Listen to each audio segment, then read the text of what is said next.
So, what's the best outreach methods for SMMA in 2023? That's what we're going to discuss in this very video. My name is Krishna. I run an online advertising and consulting agency, and this is a question which I get asked a lot in my DMs. Obviously, like with my so I have a lot of following on Facebook as well as on Instagram, and I get a lot of people who watch the videos who are looking to start an agency, asking about what's the best outreach method. Everybody's struggling to get meetings here, right? So I'm recording this video in 2022, but it's almost over, like we're halfway through this year, and the strategies which I'm going to tell you are something which I've personally used, and they are at the forefront for booking meetings for my own agency at the moment, and I think it should work for you as well. So number one, like without any further ado, number one is obviously emails. Even if you're starting an agency, or if you are an experienced agency owner, emails should always be at the forefront. This is what works automated. The best thing is you do not have to put efforts on it after a while. Once it's set up, once it's good to go, it's all about maintaining and refining the email campaigns, rather than you every day reaching out to someone personally, like in cold calls. By the way, like cold calls, in my opinion, like personal opinion, are honestly dead. They might work with some sorts of local businesses when you're reaching out to local businesses for your agency. But I started out with cold calls, faced a lot of rejections, even switched niches at that time just because I was facing a lot of rejection, and cold calls just never worked. They are not warm enough, and they have just been overused, where I feel like cold calls are not it. So apart from cold calls, I would suggest, instead of like people manually calling, cold emails are the way to go at this point. Just emails as well, and normal emails like we used to get, like sales emails, that's not going to work. What I would say is always personalize the emails. You do not want to end up in the spam folder of your prospective client, which you are going to. Like algorithms are so much smarter, even with Gmail or just any Google platform, where they understand emails which look spammy or salesy, and they directly go in the spam folder.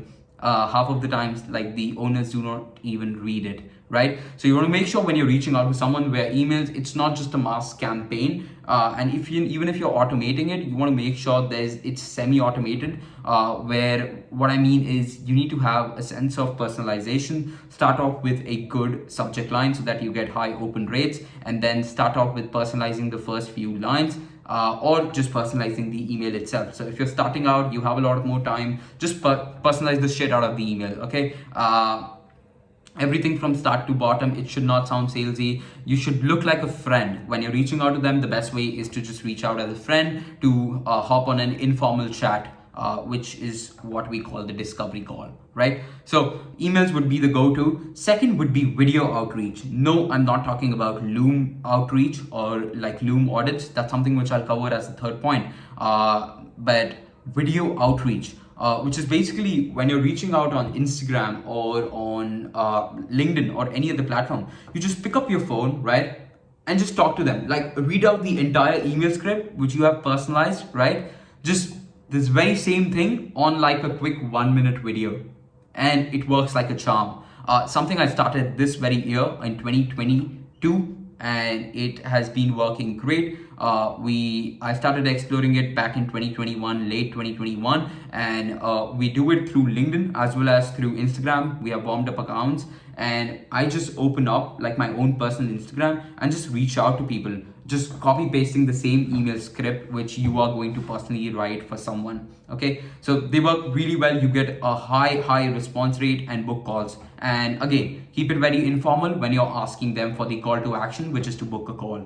Okay, number three again is Loom audits. Now there's two ways to go about Loom audits, which I personally do. Number one is cold, number two is requested. So cold is just you just straight away sending a Loom video or Loom audit, which is basically you going over your prospective client or business's website, their ads. For example, if you run ads as an agency, going over their ads library, or if you're a content agency, just going over their overall Instagram and content and just reviewing, critiquing to a bit. You don't want to just bash them, but critiquing, complimenting them for the good things, and critiquing them for things which you feel like are a no-go, and then just explaining how you in like a short bit, explaining what changes you would do, and then just keeping an open suggestion. So if they like your suggestions, what you have given them,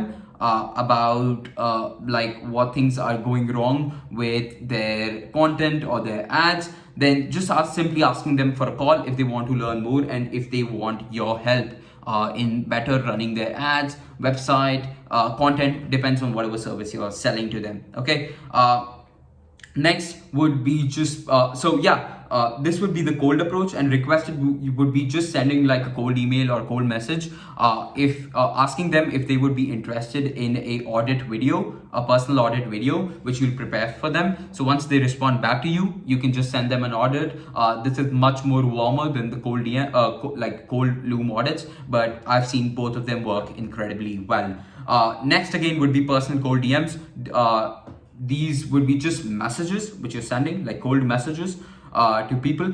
This could be done on LinkedIn. This could be done on Instagram, Facebook, even Twitter now is popping up, and just reaching out to your prospective clients through messages, very similar to what you do with emails. And now coming to the last one, and this is one has gotten me a lot of clients this year. That would be networking. So there's couple ways I go about networking. Number one is just with clients. So I know you hear this a lot, even in this entrepreneurship space, that you should not waste time networking. And I personally never really looked into networking, but it has given me returns in multiples at this point. While I still think networking is a waste of time, but strategic networking, where you know what you're doing, can have a lot of benefits. What I mean is knowing the target audience you want to network with, and having a plan behind basically what you plan to do with those networks, and how these could potentially turn into prospective clients, or they could refer you to a client. That's it, right? Their friend or their family could be a prospective client. So that's good for business, right? But networking, couple of the ways I have personally done it, and I do it, is number one, through clients, where you bring your clients, your own clients, really good results, that it's a no-brainer for them to suggest you to someone, or their friend or family or someone they know who's running similar businesses. So that's an easy way to multiply your client roster. Second is just fellow agency owners. I'm connected to so many agency owners. Fun fact, I got like my first consulting gig, we sell consulting as service at this point, right? To e-commerce brands and just general businesses who are starting out. And fun fact, I got my first consulting gig through a fellow agency owner friend. And I'm super grateful that he did that for me. It was such a great experience that now consulting is a major service we provide in our agency. It literally shifted the entire pathway of where our agency is headed to. And it wouldn't have happened if I was not friend with that fellow agency owner.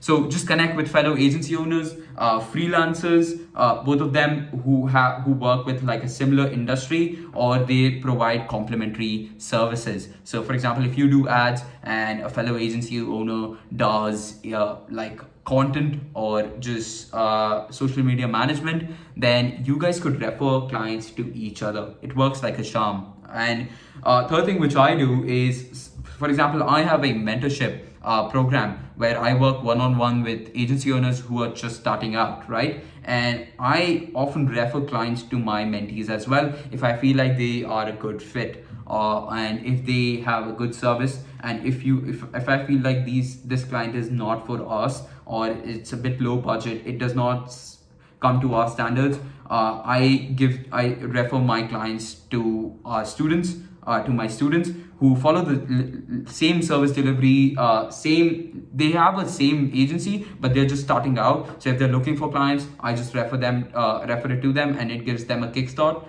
to my mentees. And what the best thing about this is that the same service delivery, the standard we uphold ourselves to is what I teach to them. So they get the same service experience just from my students rather than getting it from me. So that's basically it. These are all the outreach methods. Again, to count, number one would be emails. Second would be video outreach, personalized video outreach. Third would be Loom audits in both a cold or a requested way. Fourth would be personal cold DMs. And last, fifth would be networking in various scenarios with clients, freelancers, fellow agency owners.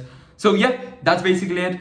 If you have any further questions or any questions on one specific outreach methods, on how to make it work for you, or for example, email reviews, anything, I have my Instagram down below in the description. I would highly recommend you to reach out to me, and I would be more than happy to respond back and help you with that. But that's basically it. I hope you enjoyed this video, and I'll see you again. Bye-bye.